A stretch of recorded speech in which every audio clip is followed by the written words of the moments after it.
What's up, everyone? John Wasserman here. Video breakdown time. Let's tackle Arizona freshman power forward Koa Peat. It feels like he's been around forever. 4 gold medals with USA in FIBA competition. He's been at top recruiting ranks since early in high school. But he's also one of the more polarizing prospects in the 2026 draft cycle. I think scouts are a bit divided in terms of how they project his NBA ceiling based on his body type, his skill set, his style of play. So let's break down what makes Pete so polarizing, and we'll take a look at some of the exhibition tape from early on, and of course, we're going to dive into a lot of the high school tape from his days playing in Arizona. All right, let's take a look at the tape from his first exhibition game. This was against St. Mary's. Everything seemed on brand in terms of what he typically does, right? He likes this mid-range area. 1, 2 dribbles right into his man and a rise and fire. He gets really good elevation on his shot. I'm not really so concerned about the fact that he's 6'8", that might be considered undersized for a power forward in today's league. But again, a really high release point. He uses his strength pretty well. He does have these ball handling dribble moves to kind of change direction and get to his spot. And he's got some specialty shot making ability. It's not just basic rise and fires, right? He can turn over different shoulders, fall away.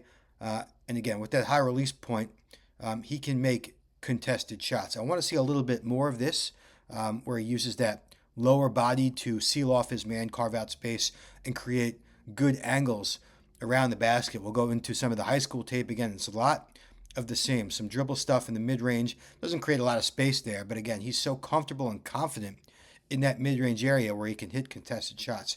Again, I want to see more of this as well, right? Attacking the basket, not just settling in that mid-range, because he does have these quick little violent dribble moves, and when he's going straight to the rim, he's kind of a force. Defenders will almost want to back off there, so he does have that ability. Of course, right, he's going to be strong.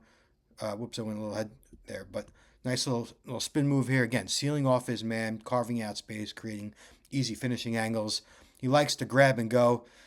He does this a little too often for my liking, but again, he's capable of pulling up.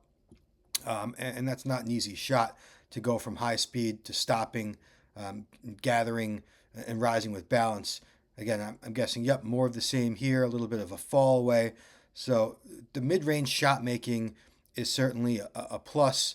On the other hand, some scouts might see it as a minus. He takes a lot of contested 2-point jump shots, and here relying a little bit too much on strength to create space.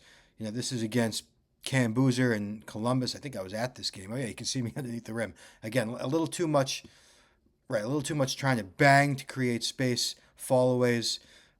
Just maybe considered lower percentage shots. The analytics guys aren't going to love his particular style there. Again, here's another one of those fast breaks where I kind of wish he just went straight to the rim. That's such a tougher shot than if he went full steam to the basket and tried to draw a foul. Again, a little bit of too much dribbling here.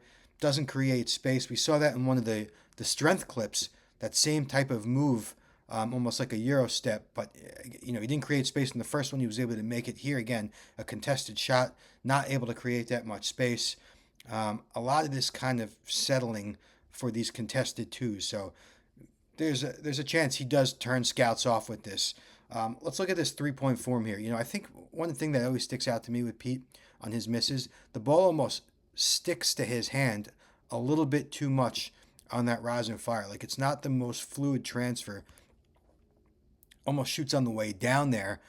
So it's going to be interesting to see how his shot evolves, what his percentages look like as he, his career goes on at Arizona, starting with game 1 on to game 30. If his shot looks a little bit smoother as his confidence gets a little higher. Again, a lot of these settling, right? A lot of these are all contested shots, and you'd like to see him maybe move the ball a little bit and work for easier looks. On the other hand, there are times where he looks like a very complete scorer, and it's easier to take those mid-range shots when he's mixing in those powerful drives. Here's a 2-dribble, quick first move, and he's got some explosion when he does have a runway to take off there, but a quick, decisive first move there. And again, then he starts to look like a very well-rounded offensive player with the mid-range game, the attacking through contact, the low post stuff. Here he does have a three-point shot, like it is there. This one looks far more fluid than the one we previously talked about. The release, I think, was much better timed.